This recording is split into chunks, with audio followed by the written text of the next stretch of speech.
Yes guys, how's it going? Welcome back to a new video. Hope you guys are all enjoying your week so far. Looking forward to seeing Newcastle back in action this Saturday at St James's Park for the friendly game. I will be there, so if you're not subscribed, be sure to do so and look out for that video at the weekend. And then if you're not at that one, the game coming up after that is on Tuesday when we play at St James's Park again in the Carabao Cup against Bournemouth. So very excited to have the Newcastle top on. Very excited to see us back in action very soon. And actually feeling quite proud to have this Newcastle badge on this evening. This was not a video that I planned on making, but as of the last 30 minutes ago, Newcastle United put out a statement and it's all about helping the homeless, helping charities this winter. It's a very tough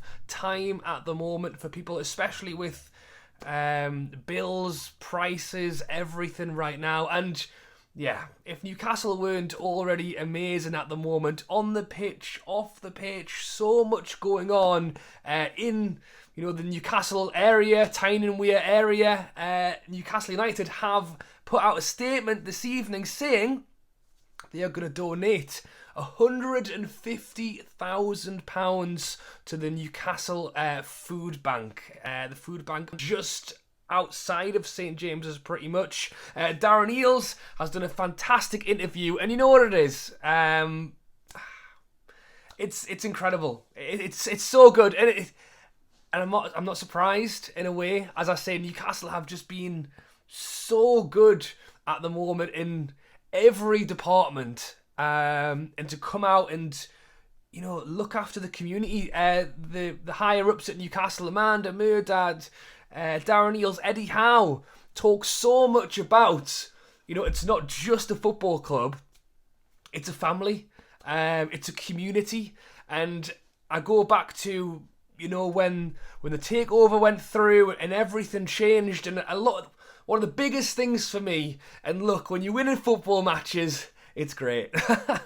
We've won that, we're third in the league, we won the friendly 5-0 the other day. Can't wait to see the second half of this season to see how we can do. But at the same time, when that takeover went through, one of the biggest things for me was everyone outside celebrating together. And for it's not just what's going on the pitch, it's meeting your friends beforehand, it's going up to the ground, it's standing, talking, celebrating with people who are enjoying what you're enjoying, which is the football club. And one of the biggest things for me was on that day, there was no more protests, there was no more arguing, there was no more boycotts. You can go in the shop again. Before the football even started, it was like getting that family back, getting that community back. And as I say, spending money on new players is great,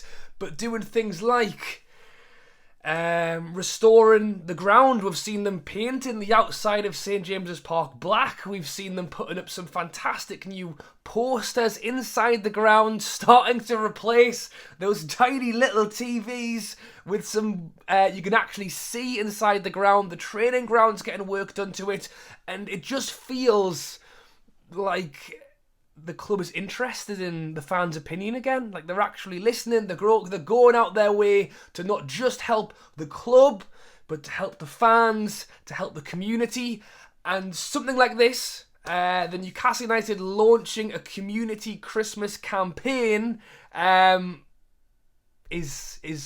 it's exactly that, isn't it? And I just felt like I had to come on and just talk to you guys about it.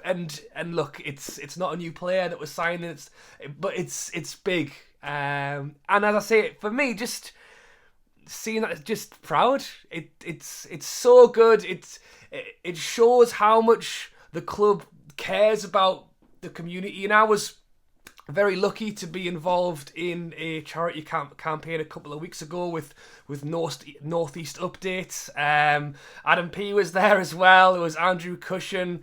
There was a Baldy Geordie, Robin Armstrong, and I know for a fact that you guys were clicking on that charity link and donating, and that made me feel proud as well to say that we were able to put some money towards the food banks and the homeless, and for Newcastle to go ahead and donate £150,000 to the Newcastle West End Food Bank is amazing, to support its ongoing programme and significant overheads, as well as donating specialist staff and volunteers to the food bank operations. Darren Eales did an interview and he made some really good points that, you know, for me was just not something that I've thought about. You think about the World Cup, people have been enjoying it. You don't think that because of the fact there was no football games on, the food bank have a presence outside of St James's Park before every game, during the game. People go by, people donate money to a great cause, but because of the fact that we haven't had any home games, you know, that's the kind of thing where people would walk by and put a few quid in a bucket. It's all of a sudden not been happening for the last 2 or 3 weeks, and it's a great point made by Darren Eales, and it's been noticed. You know, they've noticed that, they've picked up on that, they've created the Helping Hand at Christmas campaign, and they're doing it. And it's not just the money that they're donating, they're also putting in some work to try and help families generally. Then they're opening up the Newcastle Foundation building for people to go in and have a warm place to go. Free Wi-Fi. It's somewhere that people can go in, can take a minute. So yeah, I will put the link down below. I've obviously just touched on a few points in this video. I won't repeat everything Darren Eales has said, but you can go over there, you can take a look. Just to go for a quote here, he said that it is vital that Newcastle United offers support to our communities and those who really need help during these difficult winter months. The club is at the heart of this community. The support the city gives us is incredible, so our duty is to support the city. With it being so cold right now as well, having the Newcastle United Foundation building open for people to go in and have a cup of tea, have a sit down, use the Wi-Fi, I think is an incredible idea. I think they're also putting on a few bits for kids to go there and have an experience, have some food while they're there. I think he actually mentioned inviting families down to the friendly this weekend, where they'll have a time to not only watch the game, but get a meal, have some food there. And we know that the Newcastle United players are doing their part as well. I think Darren Eales mentions it that Dan Burn went into a hospital very recently to see some, you know, not very well children, which is amazing. And it's just, I just feel like as a fan, we go to St James's Park every week, every 2 weeks, and it's a passion, it's a love for a lot of fans, and for a long time it didn't feel like that was reciprocated, but right now, as I say, I couldn't be prouder of this club, that they're totally giving back, they're listening, they're giving.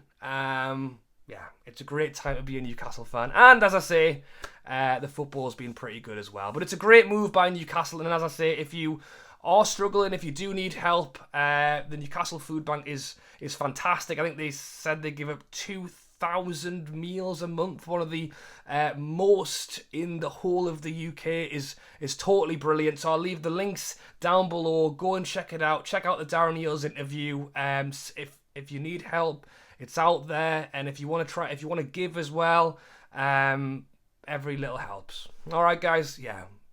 Very proud to be a Newcastle fan right now. All right, guys. Thanks for watching. Have a great week. And yeah, I'll catch you later.